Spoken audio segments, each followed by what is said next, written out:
قوم سبا کو اپنے باغات پر، اپنے زمیندارے پر ایک غرور تھا، گھمنڈ تھا. نبی سمجھا رہے ہیں، خدا کہہ رہا ہے کلوا من رزق ربکم واشکروا لہ بلدۃ طیبۃ ورب غفور. اللہ کی دی ہوئی ہے. ننگے آئے تھے ماں کے پیٹ سے تو کچھ بھی نہیں لائے تھے. یہ زمیندارہ خدا نے تمہیں دیا ہے، یہ باغات تمہارے پھلوں سے لدے ہوئے ہیں. انتم تزرعونہ ام نحن الزارعون، تم اگاتے ہو یا ہم اگاتے ہیں؟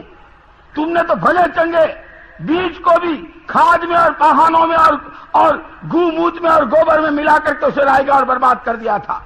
ہم نے زمینوں کے سینے چیرے ہیں، ہم نے زمینوں کے جگر پھاڑے ہیں، ہم نے اس بیج کو کوپل کی شکل میں لا کے اس کو درخت کو پھلدار بنایا ہے. ہمیں پہچانو. کلوا من رزق ربکم واشکروا لہ، اللہ کی دی ہوئی روزی کو کھاؤ اور اس کی نعمتوں کی قدر کرو. بیچ میں کہہ دوں، علماء کرام نے شکریہ کے 3 درجے لکھے ہیں. شکر کے 3 درجے لکھے ہیں. سب سے پہلا درجہ نعمت کو دل سے اس کی عظمت. اے اللہ، میں تو گھونٹ پانی کا مستحق نہیں، میں ایک دانے کا حقدار نہیں، صرف تیرا کرم. تو نے کھانے کو دیا، پینے کو دیا، آنکھیں دی، ہاتھ دیے، پیر دیے، زبان دی. اے اللہ تیرا شکر. اس کے دل میں عظمت ہو اللہ کی نعمتوں کی. زبان سے دوسرا درجہ ہے، زبان سے کہا ہو اللہ تیرا شکر. تیسرا جو اصلی اور حقیقی درجہ ہے شکر کا، وہ ہر نعمت کے بارے میں یہ معلوم کرنا اس نعمت سے متعلق اللہ کا حکم کیا ہے اور حضرت محمد صلی اللہ علیہ وسلم کا اس نعمت کے استعمال کا طریقہ کیا ہے. ان دونوں کی رعایت کے ساتھ نعمت کا استعمال یہ صحیح شکریہ ہے، اور اسی شکر پر حق تعالی شانوں کی طرف سے نعمتوں کے دہانے کھلتے ہیں. اور ساتھ کے ساتھ قرآن نے جہاں شکر پر یہ کیا بتایا، وہاں آگے یہ بھی کہہ دیا وَلَئِن كَفَرْتُمْ إِنَّ عَذَابِي لَشَدِيدٌ، کہ ہم ناقدریوں پر نعمتوں کو چھین لیا کرتے ہیں، ہمارا عذاب بہت سخت ہے. اور حضرت عمر فاروق رضی اللہ تعالیٰ کا ارشاد ہے لَنْ أَسْلَبَ لِلنِّعْمَةِ مِنْ كُفْرَانِهَا، کسی نعمت کے زوال کے لیے، کسی نعمت کے زوال کے لیے اس کی ناقدری سے زیادہ کوئی سخت چیز نہیں. جب کسی نعمت کی ناقدری ہوتی ہے وہ نعمت انسانوں کے ہاتھ سے نکل جاتی. نعمتیں کتنی ہیں؟ وَإِن تَعُدُّوا نِعْمَةَ اللَّهِ لَا تُحْصُوهَا، اللہ کی نعمتوں کو شمار کرنا چاہو شمار نہیں کر سکتے. اپنا وجود اللہ کا انعام ہے. زمینیں، آسمان، چاند، سورج، ماں باپ کا سایہ، اچھے پڑوسی، اچھا ماحول. اور کوئی اپنے کو بھلی راہ چلانا چاہے اس کے لیے اس محنت کا وجود.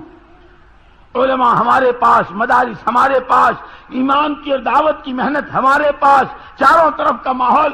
کیونکہ یہ اسی لیے یوں کہا، مجھے یاد ہے ایک بڑا وفد آیا تھا ایک ملک سے، بڑے علماء اس میں تھے. حضرت مولانا منظور احمد نعمانی صاحب رحمۃ اللہ علیہ کی خدمت میں اس وفد کے ساتھ میں بھی حاضر ہوا تھا. تعارف کرایا تھا کہ حضرت فلاں جگہ کے ہیں اور ایسے بڑے بڑے علماء ہیں. پہلی ملاقات پر پہلی جو حدیث پڑھی ہے، ان لربکم فی الدہر نفحات، ان لربکم فی الدہر نفحات فتعرضوا لها، او کما قال رسول اللہ صلی اللہ علیہ وسلم، کہ تمہارے پروردگار کی طرف سے زمانے میں کبھی کبھی ربانی لہریں چلتی ہے. جب ربانی کوئی لہر چلا کرے تو اپنے آپ کو جھونک دو، اپنے آپ کو پیش کر دو. پھر حضرت مولانا محمد الیاس صاحب نور اللہ مرقدہ کی صحبت، ان کے زمانے کی اونچ نیچ جو دیکھی ہوئی تھی، کام کی ابتدا کہاں سے ہوئی، کیسے لوگ متوجہ ہوئے، کہاں کہاں رکاوٹیں آئی، حضرت مولانا الیاس صاحب رحمۃ اللہ علیہ کی کیسی بے چینی اور بے قراری تھی، پھر اللہ نے کام میں کیسی ترقی، اور اس وقت جو دنیا میں ساری شکلیں بن رہی ہے. یوں فرمایا، میں اپنے 60-70 سال کو اپنی آنکھوں کے دیکھے، اپنے مشاہدے کے نتیجے اور خوب اپنی سمجھ بوجھ کے نتیجے میں کہتا ہوں، اس وقت پوری روئے زمین پر یہ دعوت کا سادہ، آسان، جسے ہر طبقے کا ہر فرد بآسانی کر سکتا ہے، سہولت کے ساتھ کر سکتا ہے، اور ثمرات اس کے کہ زندگیوں میں تبدیلی آتی ہے۔ کارگزاریاں سناویں، مہینوں کا اجتماع کافی نہیں ہو سکتا، تم ایک رات میں ساری سن لو۔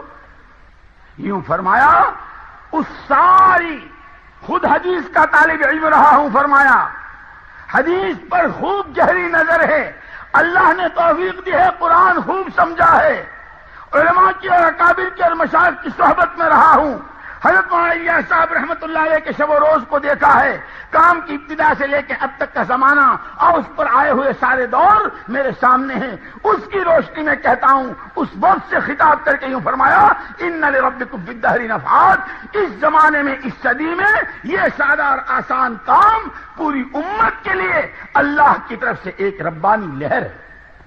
خدا ہمیں کام کی سمجھ نصیب فرمائے۔ صرف اتنا نہیں ہے کہ 5 وقت کی نماز پڑھ لی، صرف اتنا نہیں ہے کہ چلہ دے دیا، تھوڑی دیر تعلیم میں بیٹھ گئے، گشت کر لیا۔ ارے یہ کام ہے، امت کی ذمہ داری ہے۔ کلکم راعٍ وکلکم مسئول عن رعیتہ، حضور کا ارشاد ہے، تم میں کا ہر ایک ذمہ دار ہے، اور ہر ایک کے ذمہ پوری امت کی ذمہ داری ہے۔ امت کو اٹھایا ہی اس بنیاد پہ تھا، المؤمنون کاعضاء جسد واحد، تمام ایمان والے پوری دنیا میں ایک جسم، ایک جسم کے اعضاء اور جوارح کی طرح ہے کہ سر کے بالوں سے لے کے پیر کے ناخن تک کسی ایک عضو میں کوئی تکلیف ہوتی ہے، پورا بدن بے چین ہو جاتا ہے۔ راستہ چلتے ٹھوکر لگ گئی، ناخن اکھڑ گیا۔ اب اتنا سارا موٹا تگڑا لمبا چوڑا بدن ہے، ایک ناخن اکھڑ گیا، رہا تو کیا، اکھڑ گیا تو کیا؟ ارے آدمی کی چیخ نکل جاتی ہے، کھانے کو جی چاہتا ہے، نہ کسی کی بات سننے کو جی چاہتا ہے۔ میاں تمہیں مذاق سوچ رہی، میری اس وقت جان جا رہی۔ ارے میاں ناخن ہی تو ہے، ہاں ناخن ہے تو ہے، لگا ہوتا تو پتا چلتا۔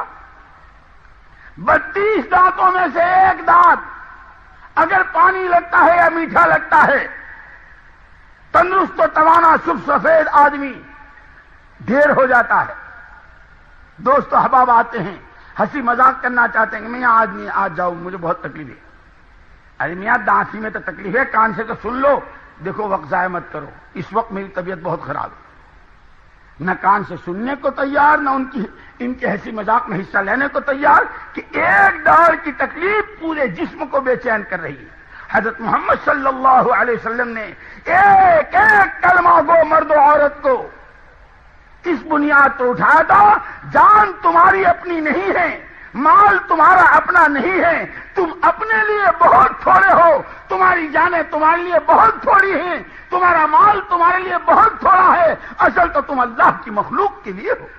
جس طرح آنکھ اپنے لیے تو کبھی کبھار دیکھتی ہے، کبھی کبھار کوئی کچرا پڑ گیا، سرخی آ گئی، درد ہو گیا، تو آنکھ بیچاری کہتی ذرا صاحب مجھے بھی آج لے چلو ڈاکٹر کے۔ ورنہ ناخن کی تکلیف ہو تو آنکھ، گھٹنے کی ہو تو آنکھ، کمر کی ہو تو آنکھ، پیٹ کی ہو تو آنکھ، پورے جسم کے لیے ہر وقت دیکھنا، اپنے لیے تو کبھی کبھار دیکھنا۔ امت کو اسی بنیاد پر اٹھایا تھا، تمہاری جان و مال، تمہارا وقت، تمہارا پیسہ، تمہاری اپنی ضرورتوں کے لیے تو بہت تھوڑی مقدار میں ہے، جس مقدار کو شریعت نے بتایا ہے۔ اسی لیے شریعت، حقوق شریعت بتائے گی۔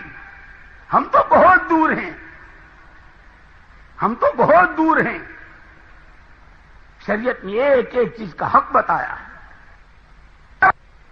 کرتے ہوئے ان پر اپنا وقت لگانا، اپنا خرچ کرنا، اس کے لیے تمہاری جان و مال ہے۔ ان اللہ اشتری من المؤمنین انفسهم واموالهم، خبردار جان و مال کا سودا تمہارا خدا کر چکا ہے۔ اب تم کہیں بک نہیں سکتے ہو، کوئی طاقت دنیا میں ایسی نہیں جو تمہیں خرید سکے، کوئی خزانہ ایسا نہیں جو تمہاری قیمت چکا سکے، تمہارا خریدار اللہ۔ لیکن جب آدمی اللہ کی خریداری پر راضی نہیں ہوتا تو پھر جس بھاؤ چاہتا ہے زبان بیچ دیتا ہے، جس بھاؤ چاہتا ہے آنکھیں بیچ دیتا ہے، جس بھاؤ چاہتا ہے جذبات بیچ دیتا ہے، جس بھاؤ چاہتا ہے ٹانگیں اور ہاتھ بیچ دیتا ہے۔ جیسے دیکھا ہوگا منڈی میں چلے جاؤ تو پورا جانور بھی بکتا ہے، پورا بکرا لے لو، پوری بکری لے لو، پورا مینڈا لے لو، پورا جانور بھی بکتا ہے. اور گوشت کی دکان پر چلے جاؤ، صرف کلیجی چاہیے تو وہ لے لو، پھیپھڑے چاہیے تو وہ لے لو، دل گردے چاہیے تو وہ لے لو، آگے 10 کا گوشت چاہیے تو وہ لے لو، سیری پائے چاہیے تو وہ لے لو. کیونکہ جیسے پورا بھی بکتا ہے اور اس کے ٹکڑے بھی بکتے ہیں، آج پوری دنیا میں انسان پورا بھی بک رہا ہے. اس کی زبانیں بک رہی ہے، اس کی نگاہیں بک رہی ہے، اس کے جذبات بک رہے ہیں، اس کے کانوں کی شنوائی بک رہی ہے، اس کے قدموں کا چلنا بک رہا ہے. واہ ناکامی کہ ہم بھی اسی روح میں بہ رہے. ہمیں قرآن یہ کہتا ہے کسی عورت نے ایسا جنا نہیں ہے، نہ کوئی جج سکتی ہے جو تمہارے جذبات کا سودا کر لے، جو تمہاری نگاہوں کو خرید لے. تمہارا خریدار صرف اللہ. یہ کیا کہ یہاں آئے تو یہ بول دیا، وہاں چلے تو وہاں بول دی. زبانیں بیچتے پھرتے ہو، نگاہیں بیچتے پھرتے ہو، دل و دماغ کو بیچتے پھرتے ہو. حضرت محمد صلی اللہ علیہ وسلم کا کلمہ پڑھنے والا ہر مرد و عورت اس کو صاف قرآن یہ کہہ رہا، خبردار کوئی تمہیں خرید نہیں سکتا. ہاں، جب تم اللہ کی خریداری پر راضی نہیں ہوگے، جب تمہارے یہاں جنتوں کے یقین میں کمی آ جائے گی، جب دنیا تمہارے دلوں میں اتر جائے گی اور اس کی محبت تمہارے دلوں میں گھر کر جائے گی، پھر تم اپنا سارا ہی سب پیا پانچا کر بیٹھو گے. اسی لیے حضور نے فرمایا، اذا عظمت امتی الدنیا نزعت منها ہیبت الاسلام وَإِذَا تَرَكَتِ الْأَمْرَ بِالْمَعْرُوفِ وَالنَّهْيَ عَنِ الْمُنكَرِ حُرِمَتْ بَرَكَةُ الْوَجْهِ وَإِذَا تَصَابَتْ أُمَّتِي سَقَطَتْ مِنْ عَيْنِ اللَّهِ. جب دنیا کی عظمت، دنیا کی قیمت، دنیا کی حیثیت جب دلوں میں گھر کر جائے گی تو ہیبت ایمان اور اسلام تمہارے دلوں سے نکل جائے گی.